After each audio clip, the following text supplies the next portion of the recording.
Welcome to a Consult ROI podcast. I'm Cameron. I've got Danny here. And today we're going to talk about process equals predictable results. It really is what it seems.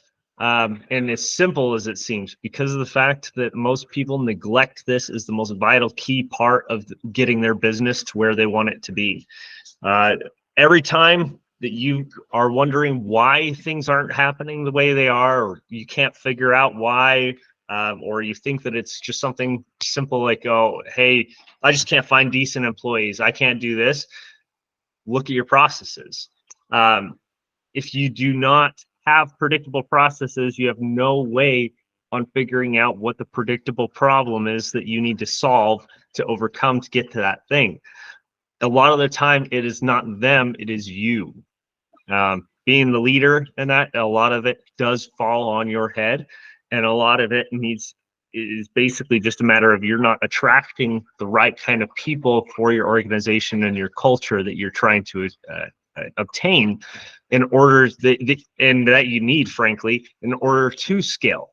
So, Danny, you kind of touch on this and that, and what is most important for you as far as in your corporate world, as far as processes and just creating predictable results from day one. Yeah, thanks, Cameron. Yeah, glad to be here today. And I look at process. I'm a big process guy, I guess. It's some people kind of dive that down into like operations, but you kind of look at process everywhere. From how do you engage with customers and what is that process? How do you process an order in your business and what does that look like? How do you process the deliverable to get that out to the customer? What is your sales process for teeing that up? And so with this, we talked a lot about last time was that sales process. But then what are other processes in your business and how can you go and rinse and repeat those things? And so, yeah, process for predictable results, I think is kind of puts you and your teams on a level playing field so that everybody can know that they don't have to walk on eggshells going, is it this process this time? Because last time we did it this way, but now you're having me do it this way. And so that creates a little bit of confusion that can cause escalations both internally and externally. And so I'm a big fan of what a friend of mine, Dr. Rob Thorpe, says. Train your patients on how you do business, or in other words, train your customers on how you do business. So what is your process and what does that look like for you? So those are some of the things that kind of kick off initially. And you look at like successful companies and franchises, what they've done is they've done something really well. And then they taught other people how to do that exact same thing really, really well, right? You walk into any Subway restaurant, right? You know exactly what you're going to get, kind of going through that line, that predictable result at the end to get your favorite sandwich that's the same made in this city as it is in another city or state, right? So from a high level, process is definitely key. No, that's absolutely a great point. And I think that the main thing is a lot of people will be like, well, my business is changing too much to do that. My business is it's too sporadic. I need somebody that can learn on the fly or whatever it may be, or I don't have time to teach somebody. But if you don't invest the time now, you'll never have it. Right. That's the reality. So the biggest key and the biggest reason people can never scale beyond a solopreneur or maybe a couple of guys is because of the fact that they don't have proper systems or things in place in order to get or scale to that level. Now, even if you look at, as you said, Subway or any of the franchises or fast food or any of those kind of restaurants and that, you'll realize that they're not perfect. Very, very rarely do they even get remotely close to perfect, but they at least have the general synopsis and says, okay, here's what we want to accomplish. Here's the core values that matter most to us. And yeah, we're going to have some minute details like, hey, where products are going to change, what is going to happen and how they're going to be treated in that, or the things that we might sell even might change, like the types of sandwiches or something like that. But anytime you throw on more than very, very minor changes, you are now playing with disaster. And there is certain times, and I think that might be another podcast, frankly, is just covering how to do proper changes. Because the biggest thing too that I've noticed is when you create a sense of instability. So processes also equal stability. Right. Absolutely.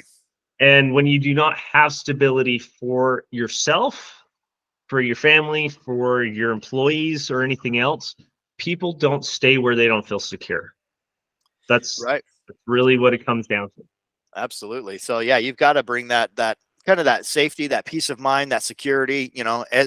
Is my badge going to work when I walk into the door? The next day and stuff like that. So, is that going to work? And so, you mentioned from a corporate lifestyle and things there.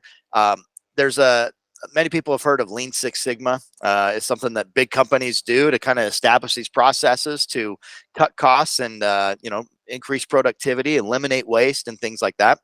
And they have a phrase that they go by. It's called DMAIC: define, measure, analyze, improve, and control.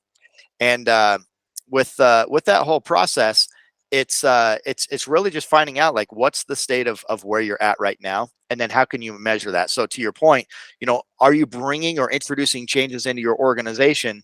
Is it too fast, too soon? Or what can you hold constant and then just tweak just a little bit, right? And so that's really kind of like what it's all about, even in advertising and marketing, right? It's like, hey, my advertising, my marketing's not working. I've got a sales funnel. I've got some marketing. I've got some online ads. It's not working. So then they just scrap the whole thing and change everything. Well, how do you know the whole thing wasn't working, right? What can you hold constant? Maybe you hold your headline true. Maybe you hold the body of it true, but then maybe you hold your call to action a little differently, right? So just one little tweak at a time, but you got to find out where you are first before you know exactly where you're going. A lot of people know where they want to go. As a matter of fact, as I was going through the Lean Six Sigma process myself several years ago, the goal was to save the organization $25,000 over the course of the year. So you have this whole process. You go through DMAIC, define, measure, analyze, approve, and control. And so I went over to my sponsor and I said, Chad, I'm super excited. I'm going to do this. And he wrote DMAIC up on the board.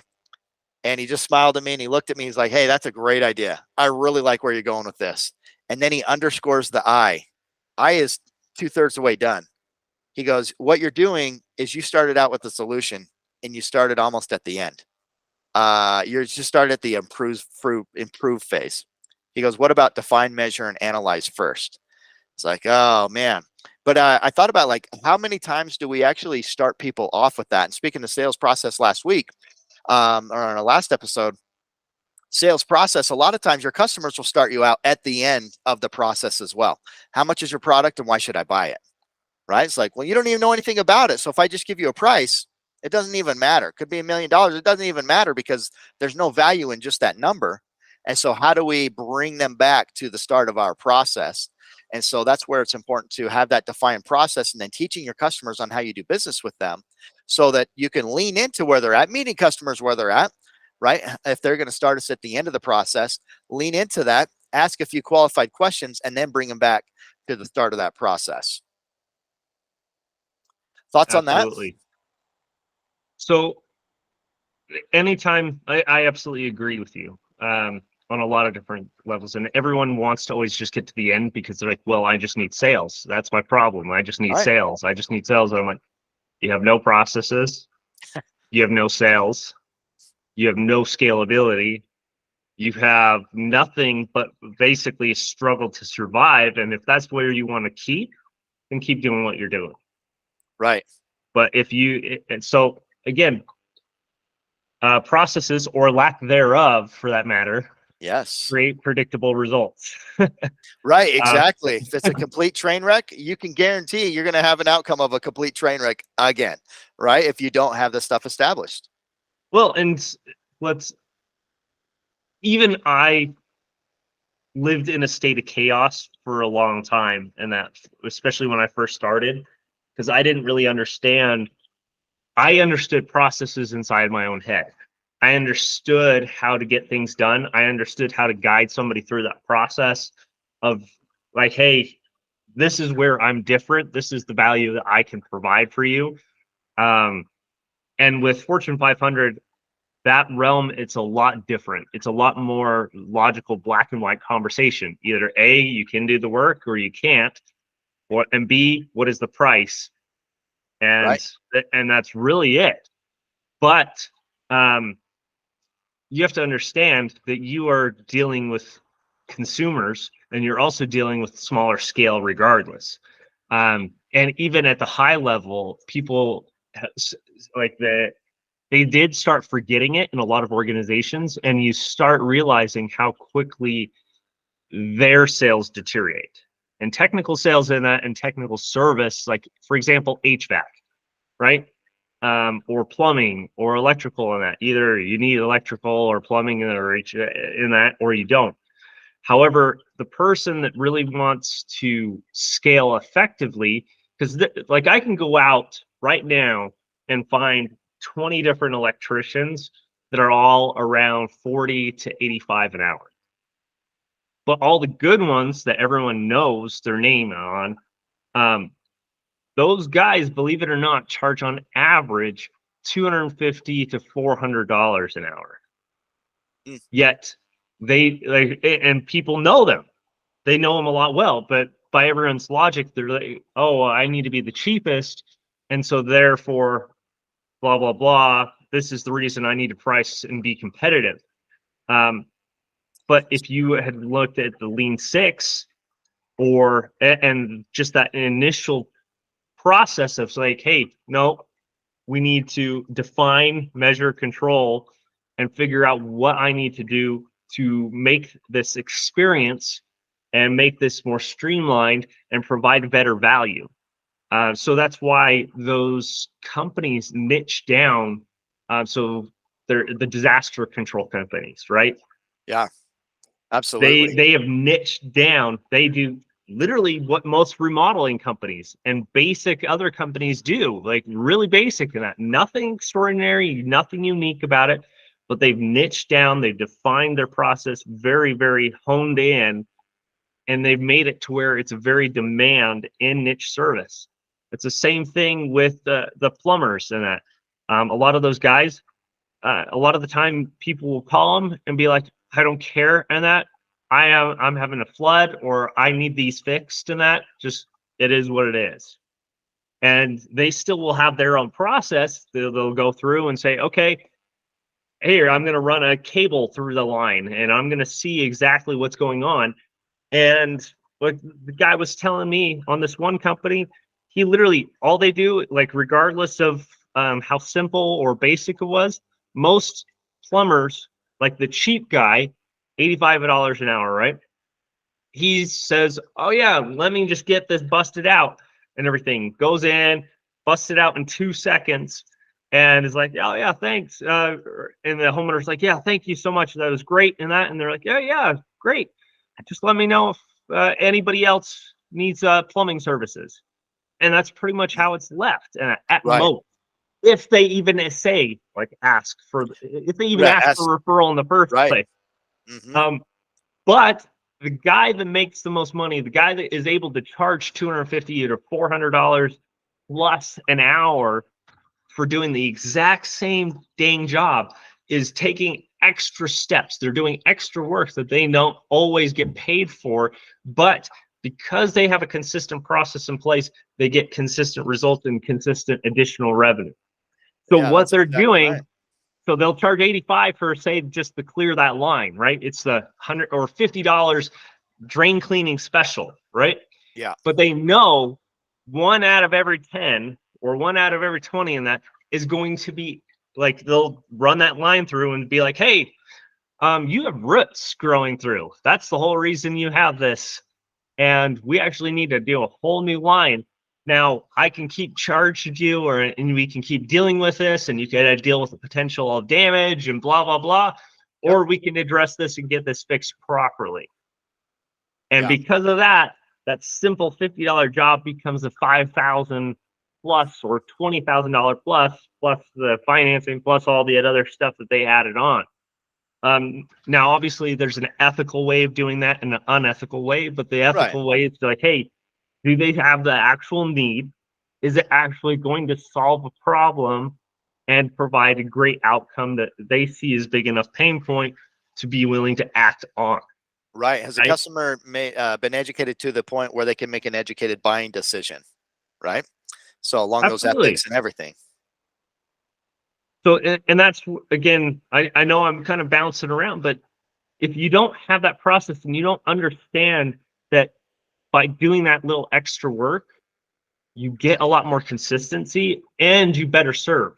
Because the reality is, even if you're like, hey, you know what, because I guarantee I've talked to at least at least 10, 15 tradesmen, like electricians or whatever else. And I know that it happens across all industries. I'm just Sure. focusing on this as specific in Right. a niche. But they will brag to me, say like, well, yeah, it only costs you $60. And then like I was the cheapest guy and everything, and I was able to get it knocked out and everything. I'm not gonna be a sleazy snake oil salesman. I'm like, but if they have to keep calling you for the same issue because you didn't identify the root cause of why they keep having issues, Right. then it still doesn't matter because you left a bitter taste in their mouth because it still happens, That's right? exactly right. Whether it's their fault or not, right? They're Exactly. still, because you didn't go those levels deep enough. And so I love what you said there is they're niching down. And in today's day and age, it really doesn't take much to differentiate, does it? I mean, one showing up, you talk to a lot of these people that need, help, and people just don't show up. Number two is follow up. But then when you do follow up, it's always going 2 levels deeper. Okay. So you can Well, have high let's be level honest, surface like even conversation, but a couple levels deeper, right? yeah. Well, I mean, how many stinking sugary beverage mix companies do we have here, even in Utah? Uh, Like, how so often, how many ways can you mix a stinking drink? But how? exactly. But we have how many? Just literally, that's all they do is sell soda Yep. with additional sugar and crap in it that's not good for anybody. And then how many different ways can you make stinking cookies? But they will do that too. Those are popping up everywhere. I That they swear are. there's a new one There's the every Utah week cookie that I'll wars see. going on right now. Yeah, Yeah, I absolutely. And know. it's It's a turf war for sure. yeah, it's been fascinating. In fact, speaking of cookies and things there, it reminds me, I mean, in another lifetime I ran a bakery in Salt Lake City. And with the bakery, what I learned a couple of, so many valuable lessons there of being at the bakery. Number one, starting out as this pan scraper and dishwasher. And it taught me that everybody's job's important. If you don't have clean dishes and things like that, you know, you can't sell anything, right?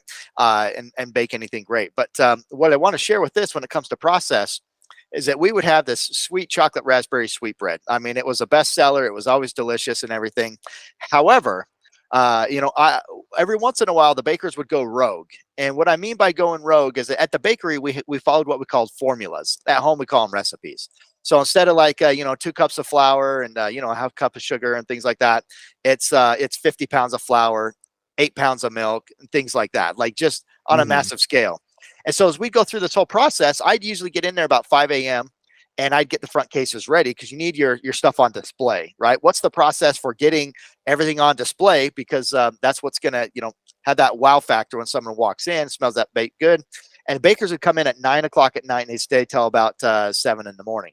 So they'd be there all night. I'd get there about 5 a.m. I'd get the front cases ready. I'd be glazing Danish and things like that, just come out of the oven. And every once in a while, we'd get these sweet chocolate raspberry sweet breads, and they would be like these chocolate raspberry sweet bricks. You could tap them on the counter and they'd start chipping because they were just not well. And I'd go to the baker and I'd be like, Mark, what's going on with this chocolate raspberry sweet bread? He's like, I don't know. I followed the formula. But guess what he didn't do? He didn't follow the formula. He started to wing it. He added a pinch of this and a pinch of that. And it's not like he's cooking for himself at home. We have this tried and true formula that's going to create this predictable result of this chocolate raspberry sweet bread. And that's when I always knew that he went rogue, or that one of the bakers went rogue and just kind of like winged it, because that outcome wasn't the way that it should have been. Absolutely. So that is vital, and that and identifying problems as they come up. Because with even with employees, right? If you have a consistent process and you have an employee that makes every excuse under the sun, like, oh, I don't, it's like dealing with kids, frankly. And I know that that's a condescending way sometimes of looking at it, but the reality is everyone typically likes to point the finger at each other and take the zero accountability, especially when you're first trying to learn your processes. When you have your culture down and your processes, typically you avoid all of that. Right. It's very much of like, hey, we hold each other accountable, and it's great. I do not have to deal with that at all because they will point fingers at each other and be like, you know what, I messed up. I'm sorry. You're right. I'll do this better. This is my action moving forward to address that.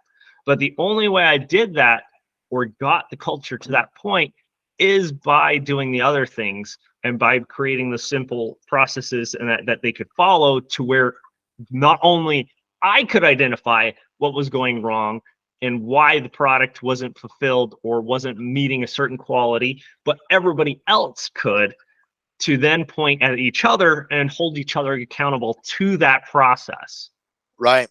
Absolutely. because And they knew sometimes, it worked.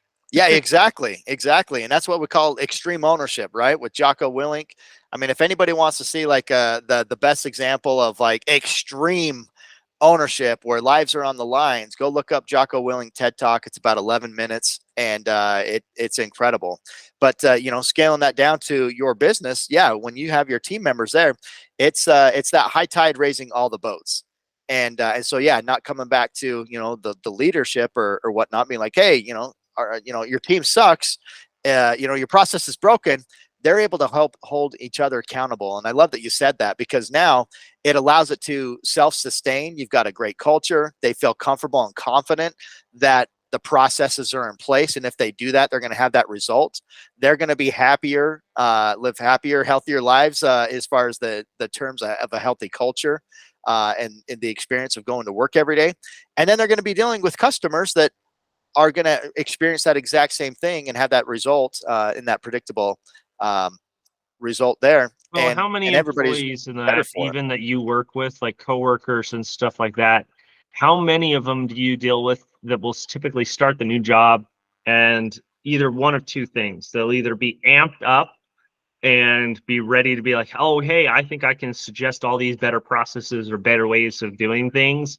And then once they actually learn why things are done the way they are, they usually shut their mouths. Or the other one, which keeps silent, and that but they're really good at following specific processes. They're checklist people, essentially. Right. So unless you provide a checklist and that, they don't thrive.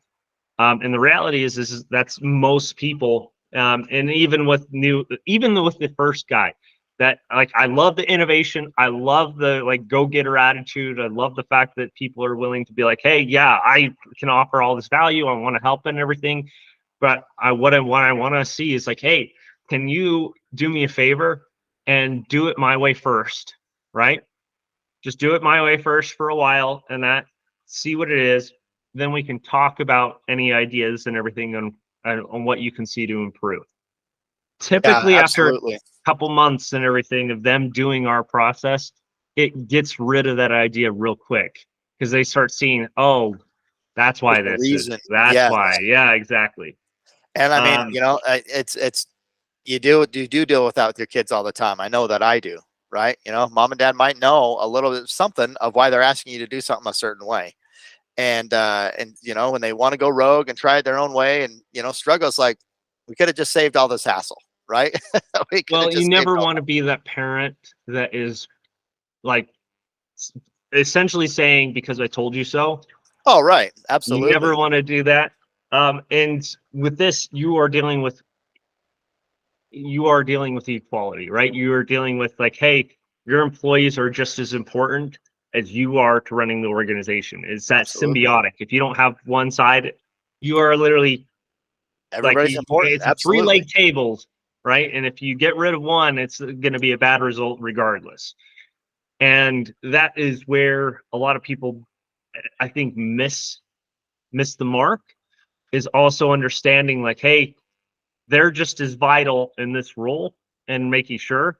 But you also understand like, hey, the employee needs to understand in their process that part of their process, part of their role is providing the stability and the scale and executing upon the vision of the company.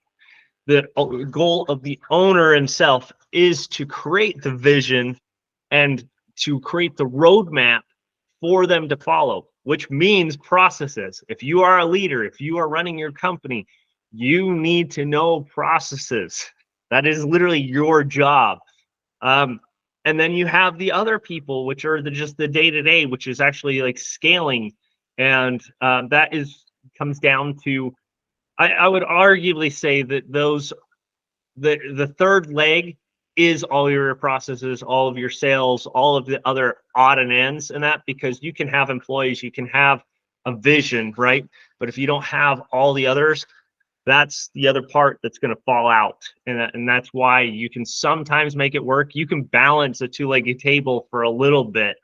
It's just not going to work it out, especially if you put any weight on it, right? Right, absolutely. And And that so would be anything like recession, anything like any scale. Like scale also can bankrupt you quicker than slow times, right? Frankly, because slow times at least allow you to step back and be like, okay, what do I need to do to fix things? What do I need to do to scale? What do I need to grow? Whereas when you are running like a chicken with his head cut off, it's a lot harder to deal with those processes at that point. it is, but what's an interesting phenomenon to me is that businesses that do have slow seasons throughout the year, they put things off until they get busy, which is I think a detriment to themselves because they're not being intentional with their time and what they can do with that time. And so in certain industries, I know that they kind of slow down over the summer because the kids are out of school, they're not in a normal routine and things like that. So then they'll say, well, we'll wait till school picks up again and then we'll focus on improving our business. I've heard that 1,000 times in a certain industry, and it's mind blowing to me because they have the time right now, but That's they going to be they the next podcast. I right. just determined. Okay. Let's So do the it. next podcast is going to be speed up when everybody's slowing down. Yes, absolutely. Yep, let's do it. So Because one other that, point. like, how many companies, how many giant corporations have scaled during the Great Depression and come out of it that are massive corporations now? How many um, businesses are still around even after COVID and that? The people that completely slowed down, shut down, and everything, and actually did follow through and just be like, hey, we're going to do all this stuff to play it safe or anything else. 90% of them are in debt out their backside or barely struggling to make ends meet or gone, right? But the people that are like, no, I'm going to solve this. I'm going to figure out, I'm going to double down and I'll make things work. And we're going to revamp and reopen and that with a whole brighter vision and that, those people are killing it. Right, and it goes right Killing it. along the lines of I've seen it actually lately several times, different places. The Warren Buffett quote, the classic: "It's wise for investors to be fearful when others are greedy, and greedy when others are fearful." And so, yeah, it's you've got to speed up when everybody's slowing down. And so, right now is a time for you to speed up. And the first two things that are usually cut when things start to slow down and kind of get fearful are training and marketing. Are they not? Like people are like, oh, well, you know what? We'll just handle our training in house. We'll take care of that. Oh, we'll just handle our marketing. We're going to really scale back. It's like, this is the time you got to fuel that fire, right? While everybody else is doing what you want to do, you've got to start fueling that. And now's the time to do it. So, yeah, fearful when others are greedy and greedy when others are fearful. Oof. Well, with like trading even, um, there's a couple different, and that's kind of opening up another rabbit hole. So I'm not going to get into it too far. Uh, but when you trade and you do stocks, that you start to recognize patterns, and then you be able to do certain things on that. So um, I don't have so even with my trading account, I only have maybe 10 minutes a day, and that if that I will invest in certain things. but I am able to quickly identify what the process is, what people are doing, why they're doing it, and then execute upon that outcome, right? And I can get predictable results even as far as that goes. Yeah, and And so then that's right in line with our process and results conversation that we're having here, right? Which, by the yeah, way, this is not a financial advice. I'm only licensed to no, drive a vehicle. I don't know about you, but exactly. disclaimer So there. with any trading or anything else, there's a lot of people that will lose their backside because they don't know what they're doing, or they get emotionally invested in something, and then it makes them make calls that they otherwise never would have. Right. Yep. And it puts you in a very, very bad spot. So never, ever, ever, ever make an emotional decision, especially when it comes to your business. Right. Just like, yes, you do need some of that emotion, you need some of that passion, and Right. that will Yes. drive in that to do it. But don't make those And in if the you emotion. had full logic, right? But but I know this is another can of worms too. But if you really had full logic as a business owner, because you kind of are a masochist when you're a business owner, because you have no thought for what other people think or anything else, you kind of have that will drive power to push through regardless. And that is that tenacity is important. It is absolutely vital to kind of getting business where it needs to be, especially if you can do that. But the only way to guarantee whether you will be successful is by creating a process, even in your daily life, right? A Right. process needs to start as simple as your daily routine. That is the reason that if you talk to any successful entrepreneur and business owner, is that show me that person's daily schedule, and I'll show you where they're going to be in the next 5 years. Right.